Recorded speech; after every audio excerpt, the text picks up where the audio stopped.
Guys welcome back to my channel. आज के इस वीडियो में हम क्लास 12 के पेंटिंग का चैप्टर नंबर 2 राजस्थान लघु चित्र शैली का टॉपिक 2 झूले पर कृष्ण समझेंगे।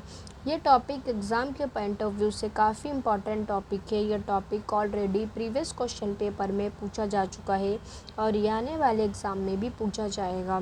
101% पूछा जाएगा क्योंकि यह टॉपिक आपके सिलेबस में है, तो जाहिर है जो टॉपिक सिलेबस में होता है वो एग्ज़ाम में पूछा जाता है। टॉपिक का नाम है झूले पर कृष्ण। चित्र का नाम झूले पर कृष्ण है। इस चित्र के चित्रकार मीन्स के जिन्होंने इसको बनाया है वो नूरुद्दीन है। नूरुद्दीन ने इस चित्र को 1683 के समय में बनाया था।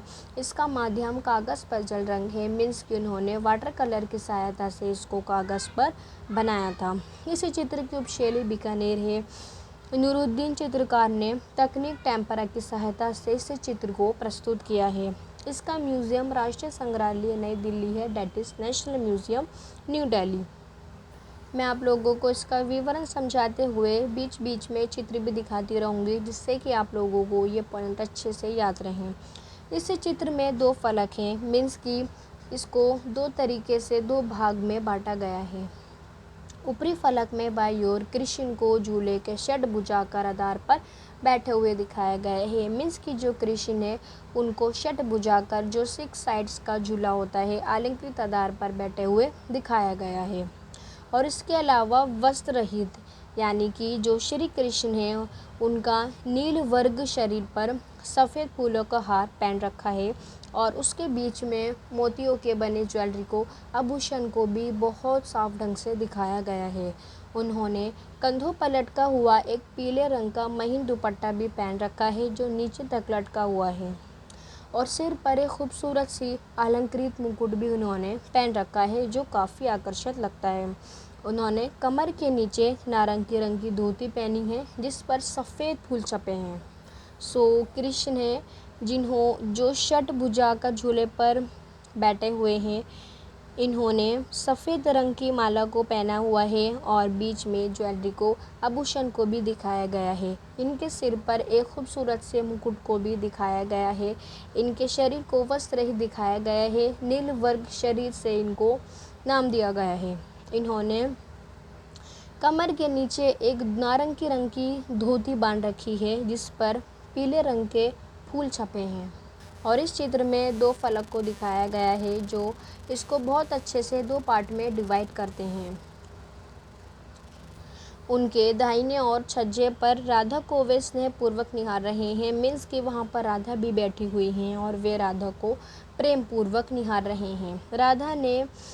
राधा लाल रंग की दरी पर बैठी हुई हैं और उन्होंने एक परंपरागत मीन्स की एक ओल्ड टाइप घाघरा पहन रखा है और घाघरे के साथ चोली को भी इस चित्र में दर्शाया गया है। सिर पर पारदर्शी चुनरी से ढका हुआ है। राधा का जो सर है वो पारदर्शी चुनरी से काफ़ी हद तक ढका हुआ है। वहीं अगर देखा जाए तो कृष्ण भी राधा को प्रेम पूर्वक निहार रहे हैं। कृष्ण और राधा दोनों के शरीर को आराम देने के लिए उनके पीछे गोल तकिए लगाए गए हैं। इस चित्र में राधा को दिखाया गया है और इन दोनों के शरीर को आराम देने के लिए राधा और कृष्ण के पीछे गोल तकिए को लगाए हुए हैं।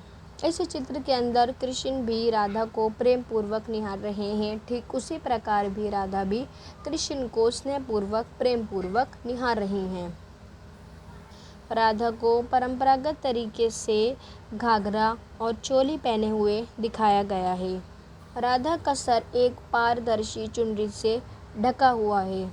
इसके अलावा नीचे के फलक में राधा और कृष्ण को अलग अलग स्थान पर पेड़ के नीचे लाल दरियों पर बैठे हुए दिखाया गया है। मीन्स कि जो राधा और कृष्ण ने उन्हें अलग अलग स्थान पर अलग अलग जगहों पर पेड़ के नीचे बैठा हुआ दिखाया गया है और ये दोनों लाल दरियों पर बैठे हुए दिखाए गए हैं। अगर हम इसके नीचे वाले फलक की मीन्स कि अगर अब हम ये वाले फलक की बात करें तो इसमें राधा और कृष्ण को लाल दरियों पर बैठे हुए दिखाया गया है।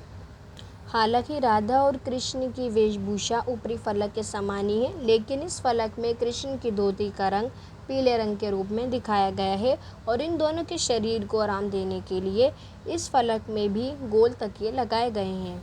मीन्स कि जो ऊपरी वाली फलक में राधा और कृष्ण आभूषण पहने हैं, वही नीचे वाले फलक में भी राधा और कृष्ण ने आभूषण पहन रखे हैं।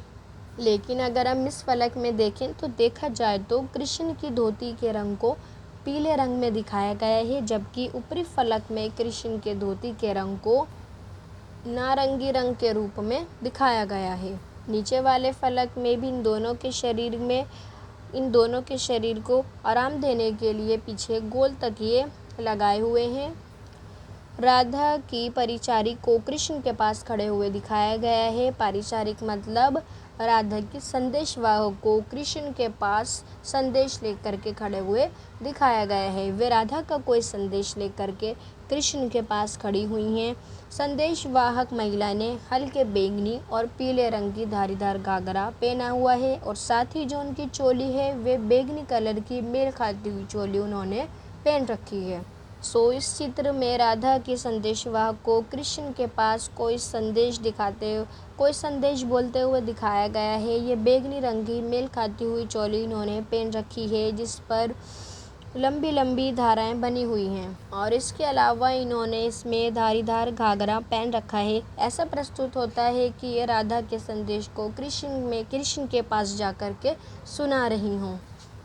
इस चित्र के बैकग्राउंड में पृष्ठभूमि में हरे पीले रंग के मिश्रण से जो हरे और पीले रंग का बना है एक टीला भी दिखाया गया है, जिसके द्वारा दोनों फलक अलग प्रतीत होते हैं। हम इसे चित्र की सहायता से समझते हैं। यहाँ चित्र में हरे पीले रंग के टीले को बनाया गया है, जो हमें यह एहसास दिलाता है कि इस चित्र में दो फलक को दर्शाया गया है। चित्रकार ने इसे बड़े ही खूबसूरती से दोनों रंगों के मिश्रण को लेकर के दो फलक को इस चित्र में प्रस्तुत किया है। राधा व कृष्ण के पास पेड़ों के काफ़ी सारे झुंडे, जिनकी पत्तियों को कलाकार ने बड़ी ही खूबसूरती से बारीकी से चित्रित किया है। इस चित्र में कलाकार ने वास्तुकला का प्रदर्शन भी बेहद खूबसूरती से प्रस्तुत किया है। इस चित्र में इसके साथ ही चित्रकार ने चमकीले रंगों का उपयोग किया है और बीकानेर शैली की विशेषता इस चित्र में हम महसूस कर सकते हैं। अगर अब हम नीचे फलक में देखें तो यहाँ पेड़ों के झुंड हैं, जहाँ राधा और कृष्ण को दिखाया गया है। राधा और कृष्ण को पेड़ों के झुंड के पास बैठे हुए दिखाया गया है और इसके अलावा चित्रकार ने इसमें चमकीले रंगों का उपयोग किया है, जो बीकानेर शैली की काफ़ी प्रसिद्ध विशेषता है।